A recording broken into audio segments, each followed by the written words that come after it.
Selamat datang di depan saya. Saya memiliki OnePlus Watch 4 dan saya akan membahas proses unboxing-nya. Selain itu, saya juga akan melihat sekilas jam tangan ini, kualitas pembuatannya, spesifikasinya, dan memberikan kesan pertama saya seiring berjalannya video.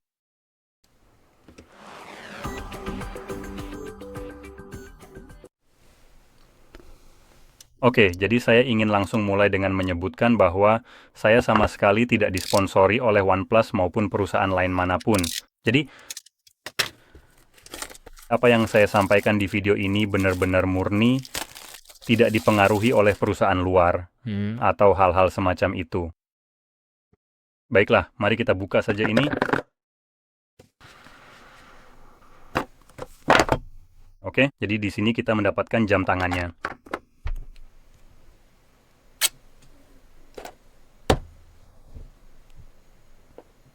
Dari segi build, saya cukup suka. Jam ini punya tampilan yang sedikit lebih tangguh dibandingkan versi-versi sebelumnya. Yang mana tombol powernya? Ayo dong. Nah, ini dia. Oke, tali jamnya terasa sangat nyaman. Wow, tali jamnya benar-benar terasa enak. Oke, ngomong-ngomong, di bawah sini kita dapat piringan kecil untuk mengisi daya. Sekarang, saya harus bilang ini cukup keren karena memungkinkan kamu untuk membawanya kemana-mana. Dan karena ini tipe C, biasanya kamu bisa colok di mana saja, bahkan kamu bisa mengisi daya jam tanganmu dari ponselmu. Jadi beberapa merek lain, misalnya seperti Samsung, memberi kamu kemampuan untuk mengisi daya dari ponsel mereka secara nirkabel, kan? Dengan adanya tambahan kumparan di bagian belakang, dan saya tidak hanya bicara soal pengisian daya nirkabel biasa, mereka memang punya itu. Saya ada tambahan khusus untuk jam tangan mereka, tapi kalau untuk sesuatu seperti OnePlus Watch di sini, kamu juga dapat paket magnetik kecil, tapi ini menggunakan pogo pin di sini, seperti yang bisa kamu lihat. Dan selama kamu punya kabel Type-C, yang sekarang hampir ada di mana-mana, kamu bisa mengisi daya perangkatmu dari apa saja. Pada dasarnya, selama ada port Type-C, dan itu bisa entah itu charger biasa yang bisa ditemukan di mana saja, komputer, atau bahkan ponselmu, jadi cukup bagus. Dan selain itu, kamu juga mendapatkan kabel Type A ke Type-C yang sudah termasuk di dalamnya. Nah, ini akan bagus untuk penggunaan di rumah, tapi kalau untuk bepergian atau keluar rumah, seperti itu. Mungkin akan lebih bermanfaat kalau kamu punya kabel Type-C ke Type-C. Karena dengan begitu, seperti yang saya bilang, kamu bisa langsung colok ke ponselmu dan mengisi daya dari ponselmu. Jadi di sisi lain kita hanya mendapatkan dokumen sederhana, tidak ada yang istimewa. Mari kita singkirkan itu ke samping dan lanjut ke jamnya sendiri. Ya Tuhan, aku benci ini. Jadi ternyata aku harus menghubungkannya ke ponsel karena jam ini terlalu pinter sampai-sampai tidak bisa berfungsi tanpa ponsel. Aku benar-benar tidak tahan dengan ini. Ngomong kosong. Jadi Google Wear OS benar-benar payah dalam hal ini. Aku benci ide harus menghubungkan ke ponsel hanya supaya aku bisa menggunakan benda ini. Padahal, jam ini sebenarnya mampu melakukan semuanya sendiri.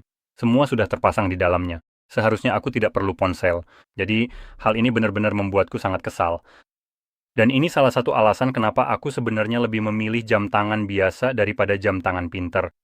Itu, dan juga karena harus sering-sering mengisi dayanya. Jadi, aku akan melewatkan fakta bahwa jam ini jelas-jelas menjalankan Wear OS, karena itu memang keuntungan bagi banyak orang. Setelah kamu mengaturnya, jam ini siap digunakan. Aku cuma benci kenyataan bahwa aku harus mengaturnya menggunakan ponsel. Jadi ini hanya keluhan kecil pribadiku saja. Yang mana, untuk banyak tujuan, ini adalah keuntungan bagi banyak orang karena kamu bisa menghubungkannya ke ponselmu. Jadi mari kita lanjutkan saja. Mari kita bahas spesifikasinya. Jadi, perangkat ini punya layar 1,5 inci yang sebenarnya sulit untuk melihat di mana letak bezelnya. Oh, aku bisa hampir tidak terlihat bezelnya. Wow, mereka itu sangat kecil sekali. Aduh, aku kehilangan jejaknya lagi. Biar aku coba cari bezelnya dan ukur seberapa besar ukurannya. Jadi menurutku tebalnya sekitar 1,5 mm. Sekarang, aku tidak menghitung bagian yang ini di sini, aku hanya menghitung bagian kaca sebenarnya, di mana bezel itu berada di atas kaca. Dengan itu, kita mungkin akan melihat, mari kita lihat, mungkin tidak saat aku melakukannya, dari sisi ini. Karena kita punya sisi yang sedikit lebih halus, agak kurang terhalang dibandingkan sisi yang satu ini. Jadi dengan bingkai aslinya, kita melihat sekitar 6 mm. Jadi itu masih sangat bagus mengingat ini sudah termasuk bingkainya. Sekarang, berbicara tentang layar, kita lanjutkan lagi. Jadi ini adalah layar 1,5 inci dengan resolusi 466 kali 466 pixel, layar LTPO AMOLED dengan tingkat kecerahan puncak 3000 nits. Dan ini tampaknya memang kecerahan nyata, realistis di 3000 nits, bukan seperti yang sekarang sering digunakan 6.000 atau 10.000, apalah itu omong kosong yang sering diklaim produsen. Tahu kan, mereka berhasil membuat satu pixel mencapai tingkat kecerahan yang sangat tinggi, dan itulah yang benar-benar mereka hitung. Dan seperti, ya, satu pixel bisa melakukannya, jadi itulah kecerahan maksimum kami. Padahal seluruh layar sama sekali tidak mampu mencapai itu. Jadi, di sini 3000, menurut saya ini akan menjadi angka yang benar-benar berlaku untuk seluruh layar Anda. Selain itu, mengingat ini adalah sebuah jam tangan, sangat membantu jika layarnya terang saat digunakan di luar ruangan. Jam ini juga memiliki 310 pixel per inci, jadi layarnya di sini cukup bagus dan tajam. Dan salah satu hal terbaik di sini yang ingin saya apresiasi di mana memang layak. Adanya layar safir adalah sesuatu yang luar biasa. Fakta bahwa jam ini menggunakan safir berarti bahwa, rangkanya akan seperti, kamu tahu, bagian logamnya akan lebih mudah tergores daripada layarnya sendiri. Dulu saya menggunakan Samsung Galaxy Watch 5, tepat sebelum mereka mulai membuat bentuk persegi membulat. Dan jam itu juga sudah menggunakan kaca safir. Dan dari pengalaman saya sering membenturkan jam itu ke dinding beton, kusen pintu, dan hal-hal seperti itu seperti yang biasa terjadi saat memakai jam kan. Dan rangkanya sendiri memang tergores, terutama bagian logamnya. Layarnya tetap sebersih saat pertama kali dibeli seperti baru. Jadi tidak ada satu goresan mikro pun di layar itu karena kaca safirnya benar-benar luar biasa. Makanya saya sangat suka fitur ini di sini. Artinya, Anda tidak perlu memasang pelindung layar apapun pada layarnya. Layar ini akan tetap sangat bagus dan tahan lama, apapun yang Anda lakukan. Jadi, itu jelas merupakan nilai tambah yang besar di sini sekarang. Kalau kita lanjut ke bagian internal, perangkat ini menggunakan Snapdragon W5 Gen 1, jadi sepertinya ini masih sama seperti yang sudah mereka pakai selama beberapa waktu, atau saya salah ingat? Biar saya cek sebentar.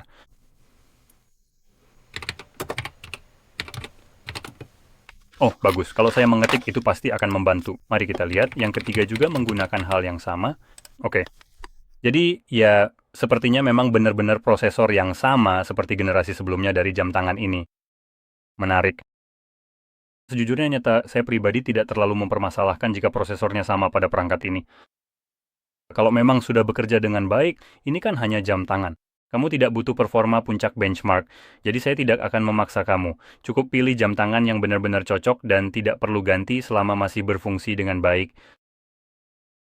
Dan yang satu ini jelas punya keunggulan dengan layar yang benar-benar luar biasa di sini. Tapi saya juga ingin menyebutkan bahwa versi sebelumnya juga sudah menggunakan kaca safir.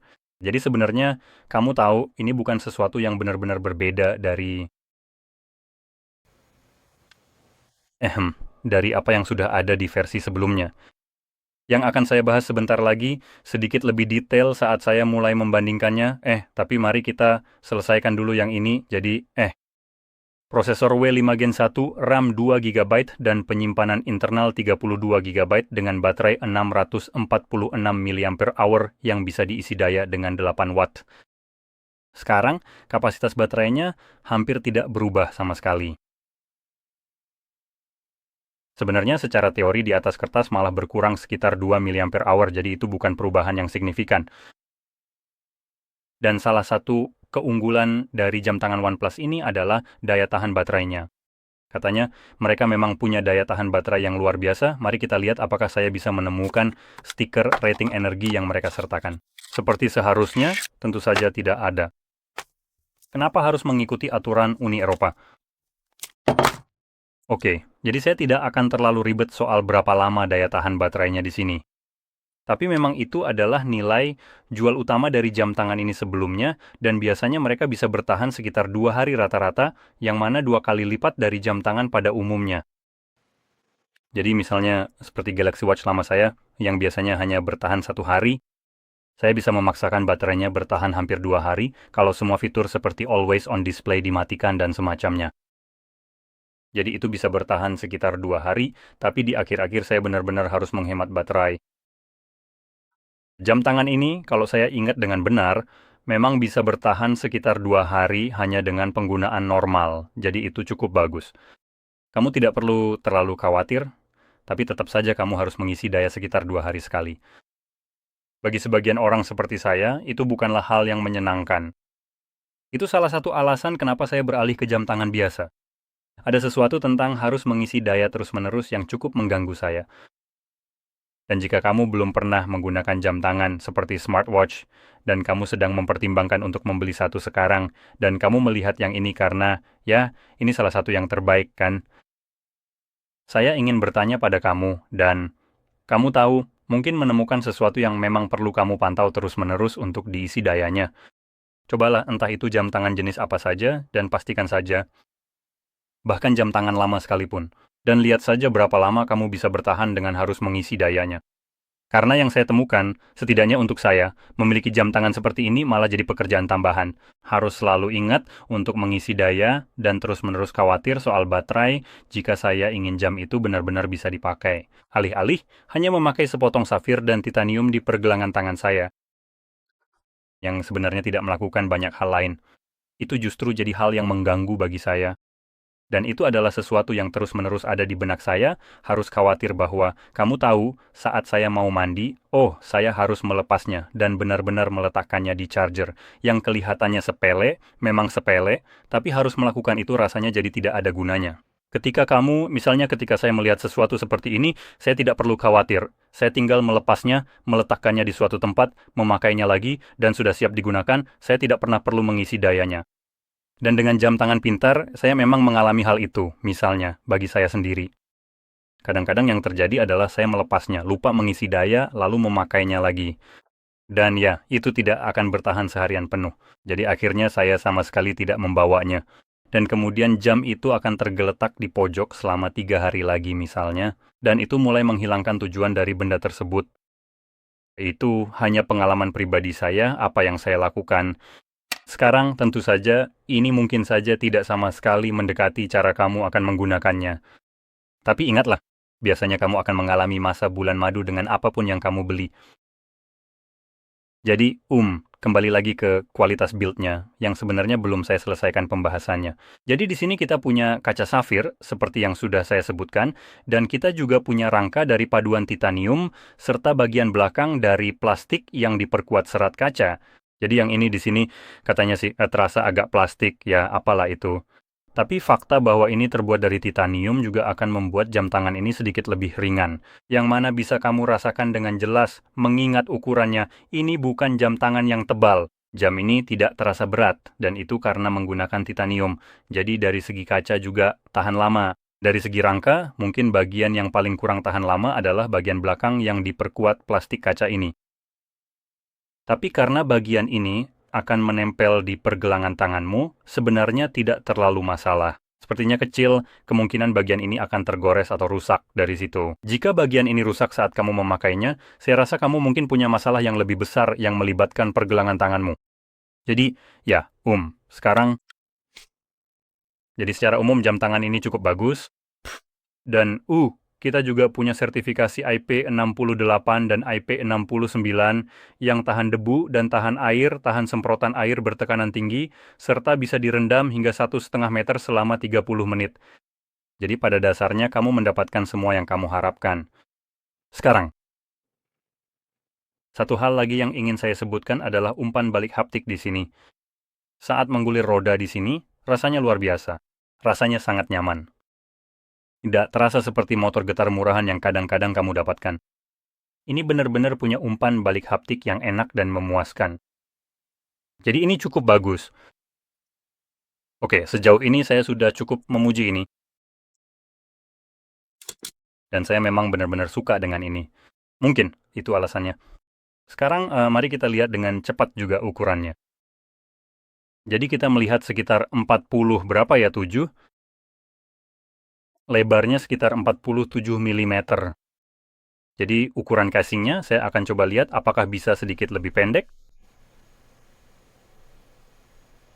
Jadi itu sekitar 47, bahkan termasuk bagian ini di sini yang menonjol sedikit saja seperti yang bisa kamu lihat. Jadi 47 untuk ketebalannya, jika kita lihat dengan sensor di bagian belakang, kita melihat berapa ya? 13.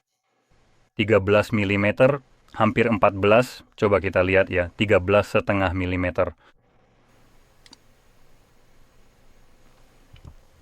Oke, sekarang saya akan coba lihat berapa ukurannya.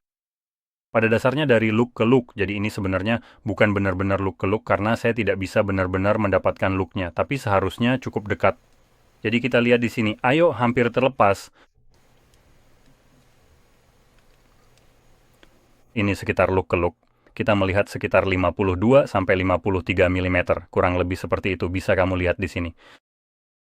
Jadi jelas, jam tangan ini bukan jam tangan kecil, tapi ada satu hal yang ingin saya bahas juga saat kita membahas strapnya seperti yang saya sebutkan di awal, strap ini terasa luar biasa. Mereka menggunakan semacam silikon di sini yang sangat lembut, sangat lentur, seperti yang bisa kamu lihat, dengan semacam lapisan di atasnya yang membuatnya terasa sangat nyaman.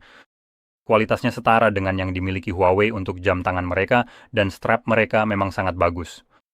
Strap ini juga tidak terlalu fleksibel. Seperti yang bisa kamu lihat, memang ada sedikit kelenturan saat saya tarik, tapi tidak banyak. Lihat sisi satunya juga sama. Jadi dengan sedikit elastisitas, saat kamu memakainya di pergelangan tangan, talinya akan sedikit meregang jika, misalnya, kamu menekuk pergelangan tangan. Dan memang seharusnya begitu. Harus diregangkan, tapi tidak akan mudah rusak atau putus begitu saja.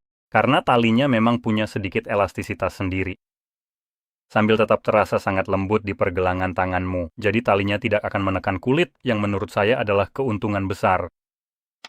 Dan tali jam di sini, ya mari kita cek dengan cepat. Lebarnya 22 mm.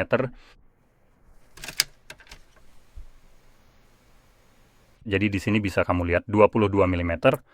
Jadi ini adalah tali jam standar yang ukurannya agak besar. Karena 22 mm bukan 20 seperti yang biasanya kamu dapatkan, tapi memang jam ini sedikit lebih besar.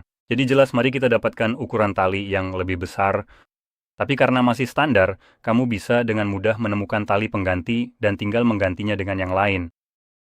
Dan di sini hanya menggunakan klip kecil biasa, saya lupa apa sebutannya. Jadi kamu bisa pakai tali jam apa saja, bahkan dari AliExpress, dan tinggal pasang di sini, langsung bisa dipakai. Dan itu benar-benar saya suka. Dan itulah semua hal yang ada pada jam tangan ini. Sekarang, saya ingin cepat-cepat menyebutkan satu bagian penting. Jadi ini adalah jam tangan baru mereka jelas untuk saat ini. OnePlus juga merilis Watch 3. Ya, satu-satunya perbedaan yang benar-benar ada adalah kenyataan bahwa jam itu tidak hadir dengan rangka titanium, yang saya cukup yakin memang sengaja tidak disertakan agar mereka bisa menjual jam ini lagi ke kamu. Tapi selain itu, seperti rangka titanium, itu salah satu perbedaannya. Dan apalagi ya? Saya tidak menyadari sesuatu. Oh, dan rating IP-nya. Jadi, yang sebelumnya hanya punya IP68, tapi tetap tahan debu, tahan air, dan bisa direndam hingga 1,5 meter selama 30 menit. Hanya saja dia melewatkan rating untuk semprotan air bertekanan tinggi. Jadi kalau kamu ingin mungkin menghemat uang dan tetap mendapatkan jam tangan yang bagus, dan kalau kamu tidak terlalu peduli dengan rangka titanium, kamu bisa memilih OnePlus Watch 3. Jam tangan itu tetap sama bagusnya, punya baterai yang sama, prosesor yang sama, dan jumlah RAM yang sama. Layar juga sama, meskipun tingkat kecerahan layarnya sedikit lebih rendah, yaitu 2200 nits pada puncaknya, sedangkan yang ini 3000 nits. Jadi, kamu bisa saja menghemat sedikit uang, membeli versi sebelumnya dari jam tangan ini, dan tetap merasa cukup puas dengannya. Karena tidak banyak yang berubah selain rangka titanium, hanya sedikit peningkatan pada kecerahan layar, dan penambahan rating untuk semprotan air bertekanan tinggi. Sekarang, mungkin saja ada beberapa perubahan kecil juga yang belum saya temukan saat ini, tapi pada dasarnya, ini adalah jam tangan yang sama. Dengan beberapa perbedaan yang sangat kecil, beberapa bahkan sangat-sangat kecil, ini sebenarnya adalah sesuatu yang jelas bisa dibuat di versi sebelumnya, Watch 3, tapi sepertinya OnePlus memutuskan untuk menghilangkannya agar mereka bisa menjualnya lagi kepadamu. Dan secara umum saya tidak suka perilaku seperti ini karena rasanya seperti, oh, kamu mau rangka titanium dan kaca safir. Keren, dasar mudah dibohongi. Tapi kami akan menjualnya kepadamu tahun depan. Atau misalnya, kalau mereka, entahlah, melewatkannya, sekarang mereka memberimu titanium tapi menghilangkan safirnya. Karena begitu kamu membuat jam tangan yang benar-benar bagus, jujur saja, saat itulah kamu tidak akan membeli versi berikutnya. Jadi akan selalu ada sesuatu yang sengaja dilewatkan dari produk itu. Jadi ketika versi berikutnya keluar, kamu lagi-lagi didorong untuk membelinya. Dan ternyata, meningkatkan kecepatan pemrosesan bukanlah salah satu hal yang bahkan diputuskan oleh OnePlus di sini, meskipun mereka masih menjualmu sebuah jam tangan premium yang sekarang terasa agak aneh. Ini mungkin saja karena mungkin Snapdragon belum punya versi terbarunya. Mari kita cek dengan cepat karena saya sangat penasaran. Ayo kita lihat, apakah ada Gen 2? Sepertinya memang ada Snapdragon W5 Plus Gen 2. Jadi sebenarnya jam tangan ini bisa saja memilikinya, tapi nyatanya tidak. Tapi bagaimanapun juga, seperti yang saya sebutkan tadi, ini tetap jam tangan yang hebat. Jam ini menawarkan semua yang kamu harapkan darinya. Jam ini punya build yang kokoh dan sangat kuat di sini, membuatnya cukup tangguh. Jam ini juga memungkinkan kamu untuk memasang tali jam biasa sesuai pilihanmu, jadi kamu bisa membeli tali apapun yang kamu mau dari internet. Kamu tidak perlu khawatir tentang colokan khusus seperti yang digunakan Apple Watch misalnya. Baterainya juga tahan lama, ada paket untuk mengisi daya, dan kamu juga bisa mengisi daya saat bepergian jika memang perlu. Tentu saja, selama kamu membawa paket itu, tahan airnya juga sangat baik dan fitur lainnya juga. Jadi kalau kamu sedang mencari smartwatch, ini jujur salah satu yang terbaik. Tapi kamu mungkin bisa mendapatkan harga yang lebih baik dengan memilih model tahun sebelumnya, yaitu Watch 3 daripada Watch 4. Jadi kalau kamu merasa ini sangat membantu, jangan lupa untuk like, subscribe, dan terima kasih sudah menonton.